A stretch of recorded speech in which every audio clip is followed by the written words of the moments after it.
ଦେଖନ୍ତୁ ଆଜି ସାରା ଓଡ଼ିଶାରେ ନାରୀ ଅସୁରକ୍ଷିତ ଆଉ ଏଇଟା ଆପଣ ମାନଙ୍କୁ କିଏ ଭଲ ଜାଣିଛି। ସେଥିପାଇଁ ଆଜି ଆମର ବିଜୁ ଜନତା ଦଳ ତରଫରୁ ସ୍ଥାନୀୟ ଏକ୍ସ ବିଧାୟକ ଲତିକା ଅପାଙ୍କ ସହଯୋଗରେ ଆଜି ରାଲିଟି କରାଯାଇଛି ଯେ ପୁରା ରାଜ୍ୟରେ ନାରୀ ଅସୁରକ୍ଷିତ। ଡେଲି ଆପଣ ମାନେ ଦେଖୁଛନ୍ତି ଜଣେ ଦୁଇ ଜଣଙ୍କୁ ଧର୍ଷଣ ହଉଛି। ଆମର ଖାସ କରି ଆମର ଗଞ୍ଜାମରେ ଆଜିକୁ ସପ୍ତାହଟି ମଧ୍ୟରେ 3ଟା ଧର୍ଷଣ ହେଲାନି। गोटे है गोपालपुर गोटे छात्री को गणधर्षण है। तापर गोपालपुर टू 3 किलोमीटर दूर में आउ गोटे धर्षण होती। काली गोटे बीजेपी जी आरएसएस नेता कहूँ सी गोटे धर्षण होती। देखु ए सरकार बीजेपी सरकार हूँ दुष्कर्म धर्षण सरकार। ए सरकार रे नारी असुरक्षित अच्छा। आम आज सबू छात्र छात्री माँ भौणी मान सुरक्षित करने रैली सरकार को चेतावनी दि जाऊे जदि नारी की सुरक्षा न दे पार सरकार ताहले आम राजरास्ता को ओल्लैबू।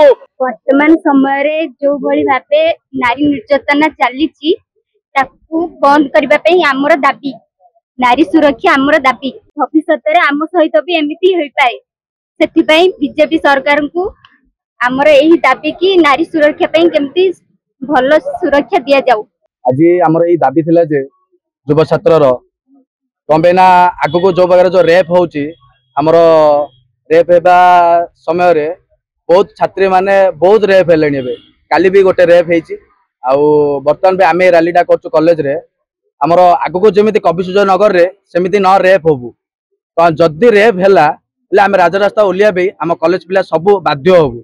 आमर सरकार को गोटे दाबी जे मोहन सरकार आपण जदि चाहूँगी भल सुरक्षा ताहले ए रेप जो चली बर्तमान भाई यहाँ को टे कड़ा सुरक्षा दिंतु। जदि नदेवे आम राजरास्ता को ओलिया को बहुत शीघ्र बाध्य होबू। वर्तमान आईन श्रृंखला विपर्य हो पड़ी।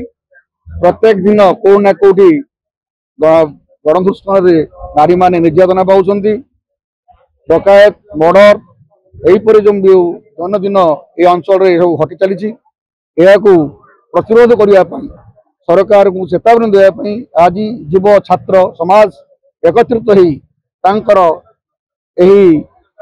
विरोध में स्वर उत्तोलन कर सरकार को आज चेतावनी दौचु जे आगामी दिन में जपरी ये विपर्यय को प्रशमन कर पदक्षेप नियंतु नहले विजेपी दल तरफ आगामी दिन में जोर सोर आंदोलन हम ये सरकार को गाजित कर।